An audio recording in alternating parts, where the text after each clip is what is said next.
This is the best golf lesson I literally have ever had, and it's from a YouTube golf coach star.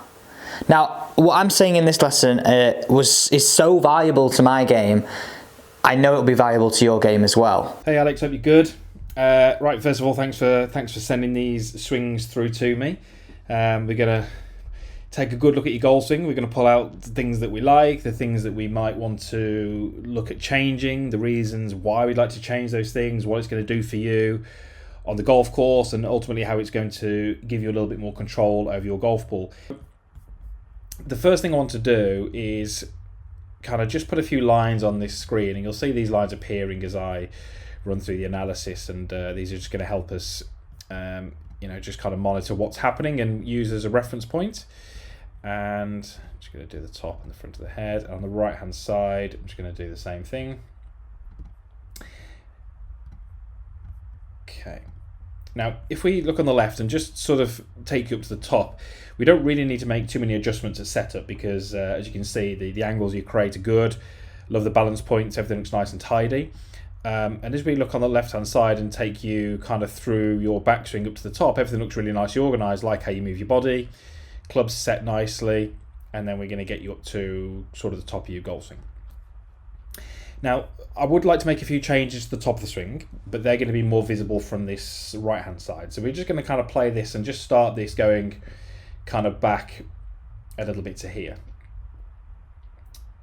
Okay, so when I stop you at this point here, everything's good. I like everything you've done here. I like the rotation. You've got pretty much 90 degrees already through your shoulders. Your arms are nicely structured. And I just want you to pay attention to the back of your back. It's not the easy way to say that, but just kind of, if I reference that with a line, just kind of down here. And you can see how that's very neutral.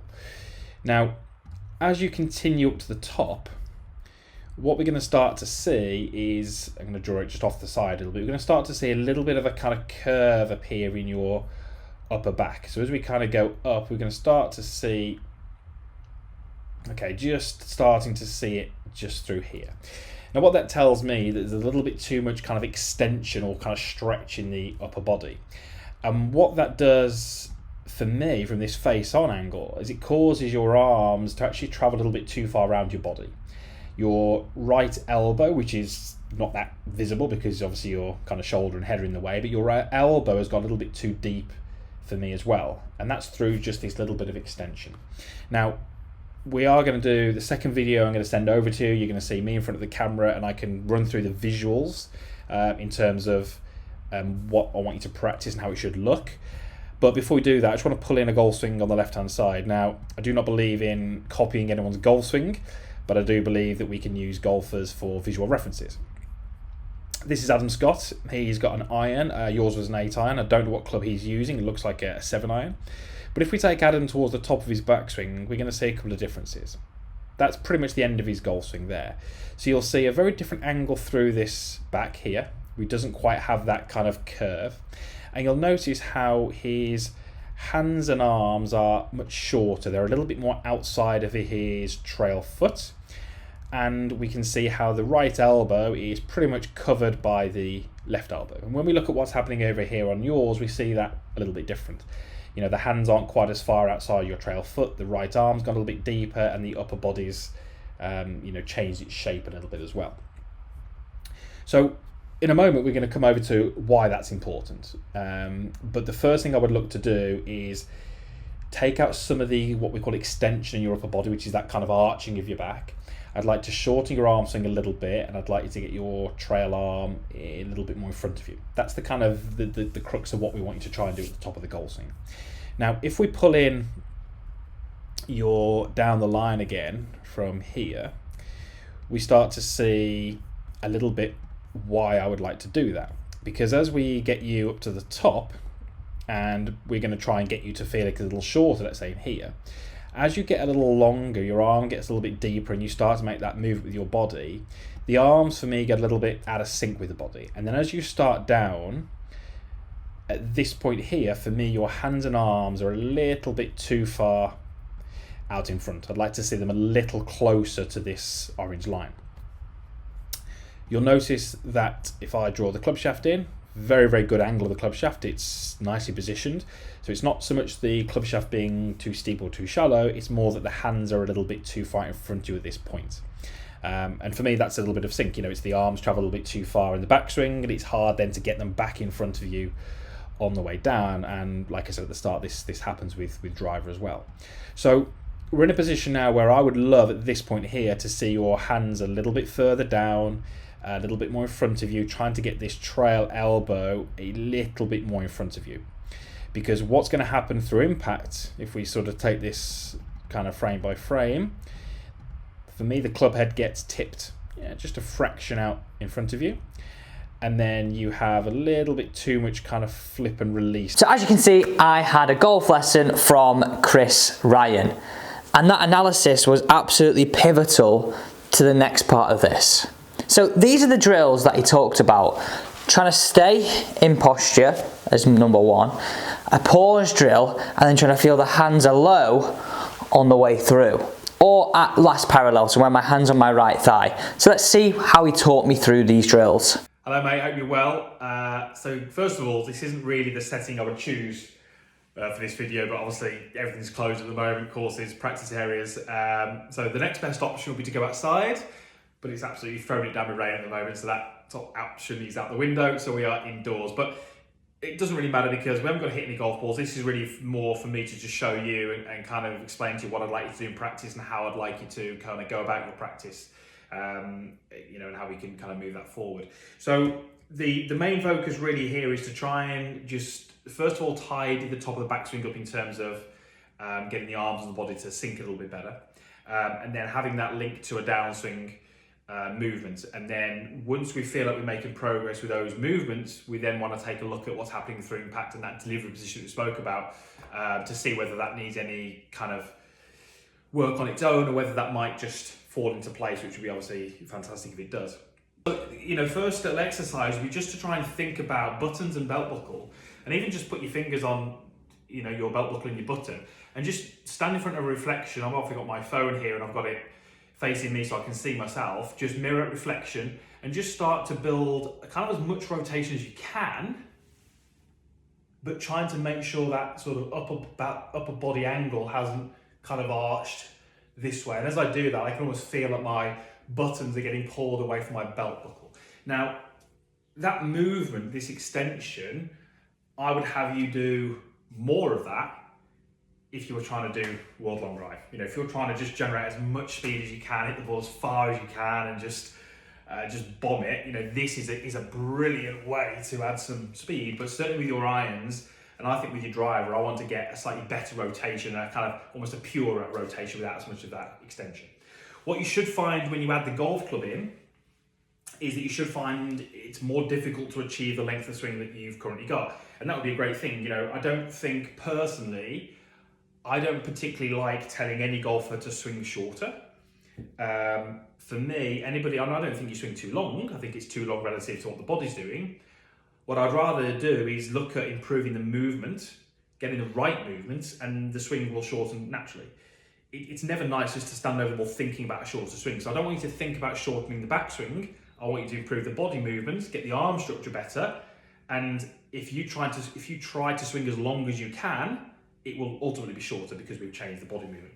So next movement would be, get your golf club, stand in front of a reflection or mirror, and start to do that, and start to feel as if that rotation is allowing your arms to be a little bit shorter. You can see they're a lot more outside my trail foot. My trail elbow is hidden behind my lead elbow. This is what I want you to try and rehearse. Now the reality is, at full speed with the ball there, you'd probably have a little bit more momentum, you'd have a little bit more turn, and the golf club would travel a little bit further and you'd have a little bit more turn in the shoulders. But I really want you to focus on this as a rehearsal, moving away from this. Now obviously that's a lot more exaggerated, but that's what we kind of tend to see from you. Okay, so that would be the kind of first little exercise for you to do. Start at home, train it in front of a reflection or mirror, and then when you take it to the range, the first thing I'd have you do is freezes. Up to the top, freeze, look at the ball, hit it, and just train that movement and just start to, build your own feels about what you have to do to create that position at the top, and that's going to be your number one task. the reason we want to try and do that is because ultimately it's going to help with your sequencing of the downswing. So again, I'm going to make this far more exaggerated, but I felt that that movement that you had in your backswing meant that as you started to rotate down, the arms kind of stayed too high.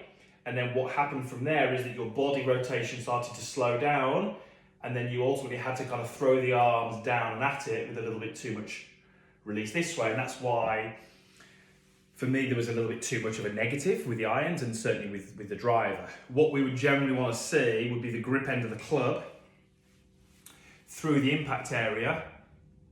This is going to be more exaggerated, but the grip end through the impact area would need to be slightly rising. So you can see relative to the kind of cupboard behind me that the grip would be slightly rising. But on the way down, if the hands stay high, when the body slows down, they're almost going to be working very much down into the ground this way.